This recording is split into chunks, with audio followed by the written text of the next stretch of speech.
Nation. Got another author of high recommendations at San Diego Comic-Con that we get to chat with. So let's go ahead and get to know her a little bit. Could you please introduce yourself and what are you famous for? I'm Mary Pearson, and I am the author of the Remnant Chronicles. That's what I'm here for today. Yay! It's the final book. It's a trilogy, and the final book comes out in 10 days, The Beauty of Darkness. And I hit the road on tour on August 2nd, so I'm really excited to be here talking about it. The first book in the series is The Kiss of Deception, and it appears to be, and I say appears, which is like code word, a medieval, sort of set in a medieval world.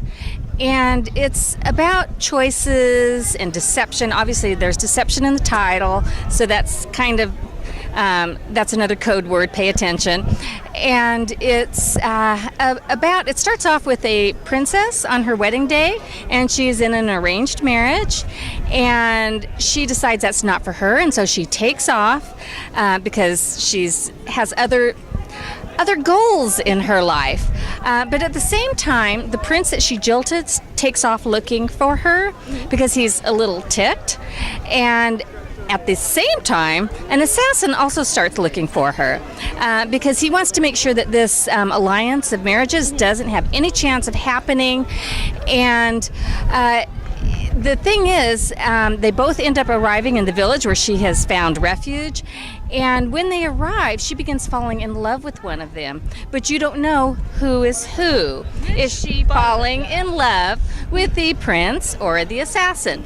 So even though that's kind of the outer story, there's deception in many layers in this story.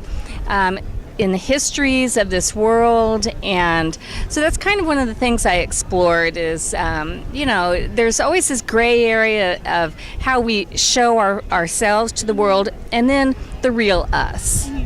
So I got a chance to read the first book, so I'm still gonna read the second. I can't wait for the third. So that was the most interesting part of the whole book that actually surprised me. So the fact that you introduce the two males as the prince and the assassin in the beginning, but you don't know who it is. Yeah. So you actually assume one is one. And that's the thing. And it's not it. It's this assumption, and I kind of played with those stereotypes of who we assume to be who is the good guy and who is the bad guy. But even though I kind of kept their identities in the dark, I really didn't expect to really pull one over on a lot of readers. On me, actually, I was reading it, and when you revealed who it was, I was like, oh, what? And then I had to actually go back. A lot of people do that. Oh! And it reads entirely differently once you... So different. Yeah. And you have two different images, and yeah. It's all clever. Yeah, I thought it was awesomely clever. It was fun. I wanted the reader, to experience exactly what Leah experiences. My job as a writer is not just to show you what happens, but to make you feel it. So I hope you felt the same shock that Leah felt. There's a lot of young adult novels. I mean, it's one of the hottest markets right now, I believe. And you see those characters that seem to fall into the tropes, like, oh, the main girl is this or that. I like the fact that you had Leah be a typical teenager. She doesn't want to fall what she thought was going to be this old blocky prince guy. Who wants to marry that? Right. But I also love the fact that she does make mistakes. And she's just a teenager, but so do the guys. Yeah, I mean, to me, for a character to feel real, they have to be flawed, like all of us. None of us are perfect, and neither are the characters in this book. They do dumb things at times. They are Leah at times can be impulsive. Her strength is her voice and speaking out, but sometimes she doesn't quite know how to control it. So it's addressed over the entire arc of all three novels. And so finally, The Beauty of Darkness is coming out, and I hate to say goodbye. I love these characters. I still haven't really quite let go, but I hope readers enjoy this final chapter in their lives. Yeah, I mean, I definitely did. It actually creeped up on me, and I feel for Leah, and I'm rooting for all the guys. I'm not telling who it is, by the way. I'm rooting for him. I love it. The thing I also appreciate. Whisper to me later. I also have to say, I love the world building in this one. It sounds very familiar, but it's not familiar at all. Where did you get the inspiration for all this? The world, and this can be very spoilerish, so I always kind of tiptoe around this. But the world is familiar for a reason.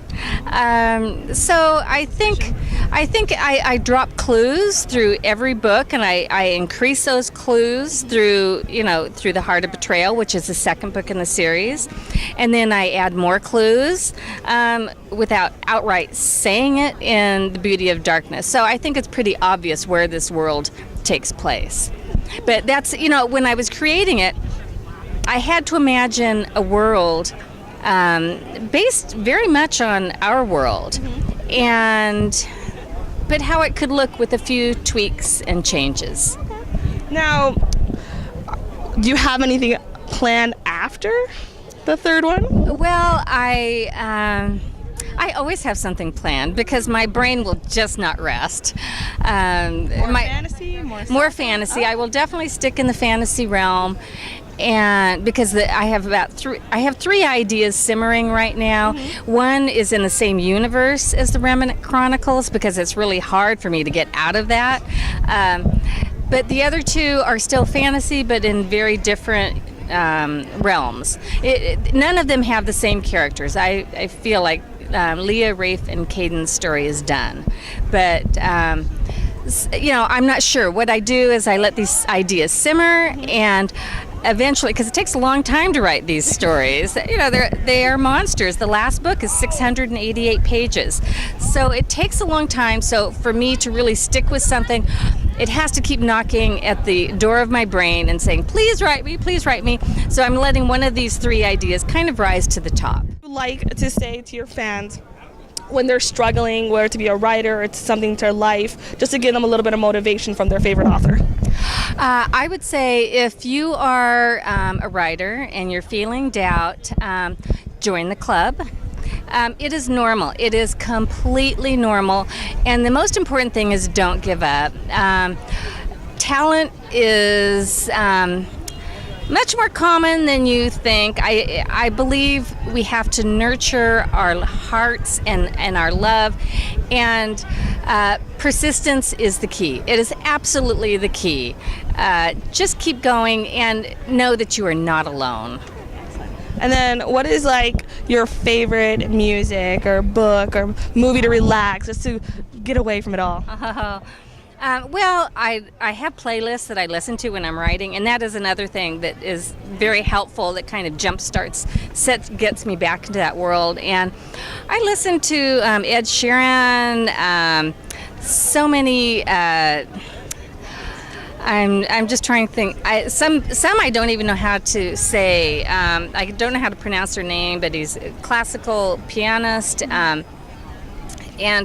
so, I love to listen to music. I walk and listen, and boy, that really gets the juices going.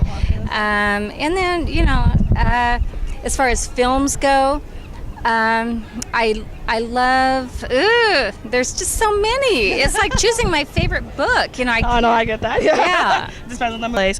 What keeps you, keep writing? And not just, why you write, but, what keeps you writing? Besides the obvious answer is that I just love to do it. There's always something, I think writers are observers, and I watch the world around me and I ask questions, just like all of us do. And some people have one way of expressing those questions that are in their head. I think writers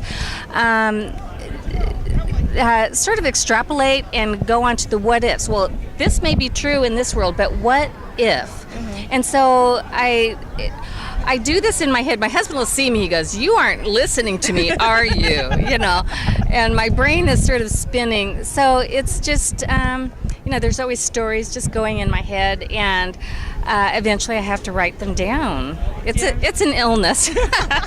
Do you have any negative thoughts in your head, oh, that sucks, oh, I shouldn't do that? And if you do, how do you conquer those personal demons? Well, there's always that. As you're writing, there's been many, many times, especially when you get to the middle of a book, mm-hmm. you think, oh my gosh, this is terrible. I can't use words since you're recording.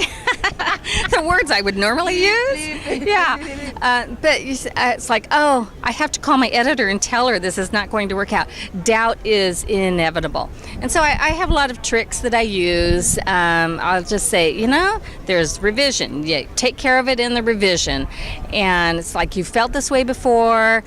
This isn't the first time. Get over it. So, I give myself pep talks, and you just have to get through it. It's normal to feel doubt. Now, have you had any great fan interactions with the books? Oh my gosh! Yes, I can't tell you, and that also helps keep me going. There's times where I will be in that doubt mode, and fans will email me, they'll tweet me, Instagram or something, and they'll go, "Oh, I love your story, blah blah blah, and I love this part, and you're such a great writer." And I think, oh my gosh, they think I'm a great writer. They don't know the real, the truth, and so it kind of it motivates me that people are on this journey with me, and I have to say that the fans, they're fantastic. They're just wonderful.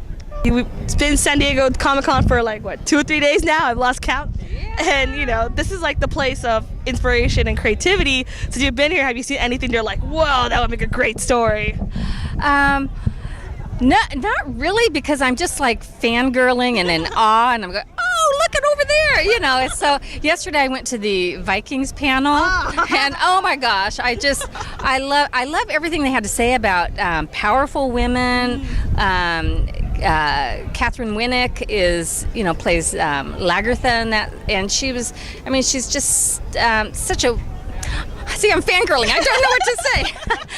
She is fantastic, and Rollo/Clive said some fantastic things about strong women, and so when I'm here, I'm just kind of meeting with fans and being a fan myself. Anything else you're a fan? Look, there's a stormtrooper. See.